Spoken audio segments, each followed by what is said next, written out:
Welcome to Disability 24/7. My name's Christine Brown.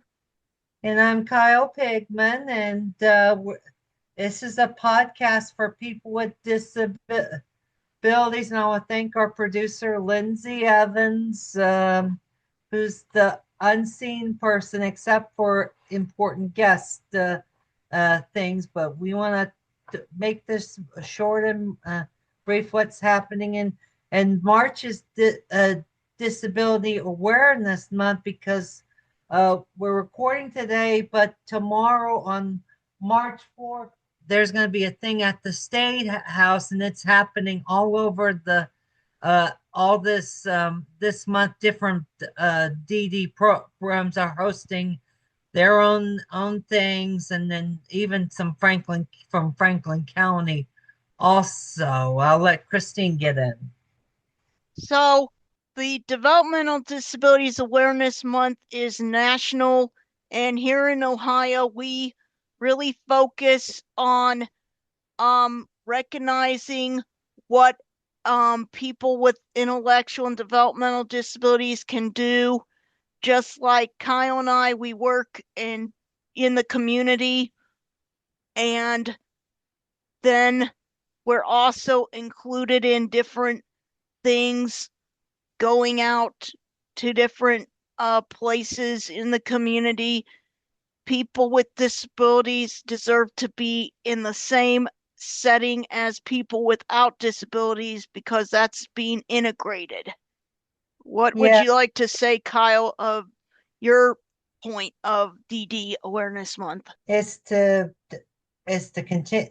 DD Awareness Month is not just in March, but it's every day with the advocating and for people like us, and then also with every thing what's going on in Washington right now, and I'm very happy that the youth Christine's job at Ohio State NYSONG, one of the 67 USEDs, are kept on being funded for right now because they wanted to close all the USEDs, and also and and there's still what's happening in Washington, and we're going to still keep fighting and advocating for the inclusion despite um, because DEI is now a bad word, but some companies have kept DEI in there while others scrapped DEI. I just wanted to make sure we have that, and I'm going to keep on the fight for the disability, and then also the upcoming midterm elections too.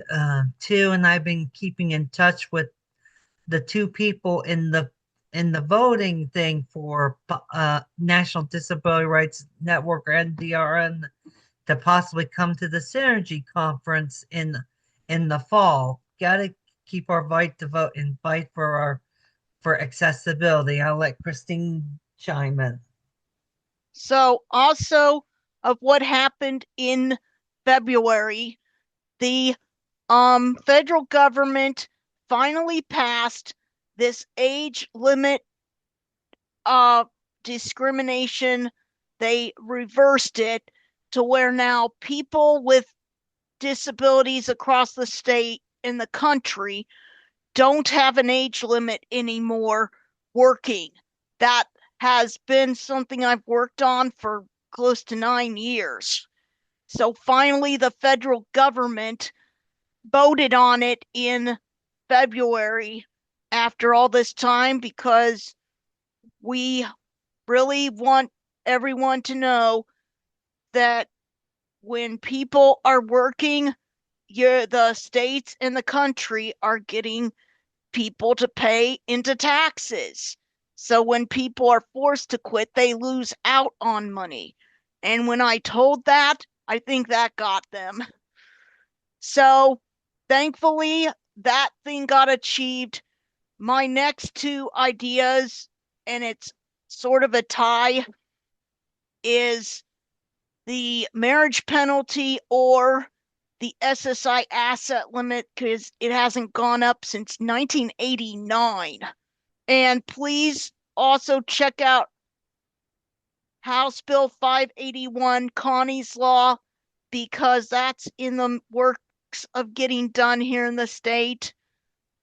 And so we'll try to share that out to you all. Yeah, I wanted to ask you both a question if I can. Sure. Sure. For DD Awareness Month, I wanted to see, Christine, you and Kyle are both talking a lot about the things that are on the docket in February and March and things that are coming up in our state. And I wanted to know if you guys could only pick one thing that you'd like to see changed or made better for people with disabilities by next DD Awareness Month, what would it be? Like if we could make something happen for equity for people with disabilities by next March, what would your dream thing be?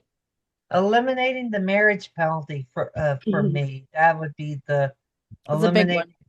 Yes, because eliminating because Christy and I have been together for a while and we became official late 2024, but kind of complicated, but I just want to Christine be part of me because other people have gotten married. They may have had to pay the marriage penalty, and some people may have gotten like a fake marriage. I've seen people do that on Facebook. Yeah, that's the good one. What about you, Mhm. Christine? The marriage penalty and the SSI asset limit is sort of a tie for me. I would say that if I had to pick, it's hard. Yeah, that's fair. I mean, you didn't have to pick. You don't have to pick just one because this is hypothetical. But Yeah, I feel like for you, it's both. They're both equally important. yeah, because I feel bad for these people that are being screwed. Sooner or later, the SSI amount's going to be almost 1,000. It's like, Yeah, it's a lot. why the why have they never upped it? And I've tried to ask members of Congress, why don't you just put a COLA in it? So if the COLA was 1%, just add the asset 1%. There you go. Yeah, So, because Nathan Turner needs care because he works for Ohio Department of DT, but he relies on the wheelchair, and he has to have somebody take care of, get him up and out of bed, and other activities, bathing and other Yeah. things, getting dressed. well, the thing is, there's so much to decide on, but we are here's the one thing though that is very crucial today, and that is there's going to be a fact sheet about property taxes. That's the high level one, because the property taxes fund county boards of developmental disabilities, mental health, aging, transportation, police and firefighters, and everything else you imagine. And there is a group of Ohioans wanting to see those property taxes demolished. And I'm like, talked or typed on certain media, and I've just asked the question, like, what's your idea to fund these? They don't have an idea because it just doesn't apply to their life. And the two governor, Vivek Ramaswamy wants to eliminate the property taxes because Florida and Texas have no proper. I don't think they have income tax. I don't think they rely on sales taxes to fund things. I don't know how it works, but Well, they've talked about, DeWine has said in just articles that I've read that if we had to keep everything going, the sales tax would have to go up to 20%. And who wants that? right. Nobody. So we have to wait and see. There is going to be a regional legislative day in the future. this year.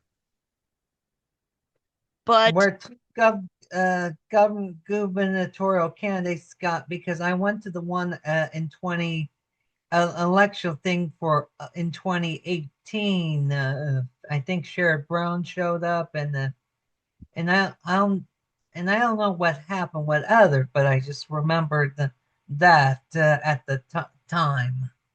well, we hope all of you have a good DD Awareness Month and have fun celebrating what other people with intellectual and developmental disabilities can do and strive to make the community better.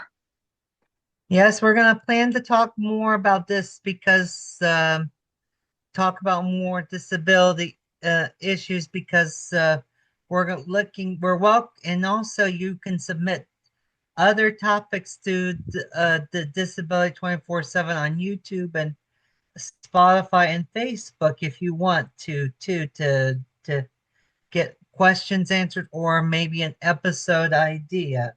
Thank you very much. I know this has been a short podcast, and I want to thank Christine for being with, and also Lindsay Evans for being the producer. Thanks, We guys. hope all of you have a great time and stay safe in this weather.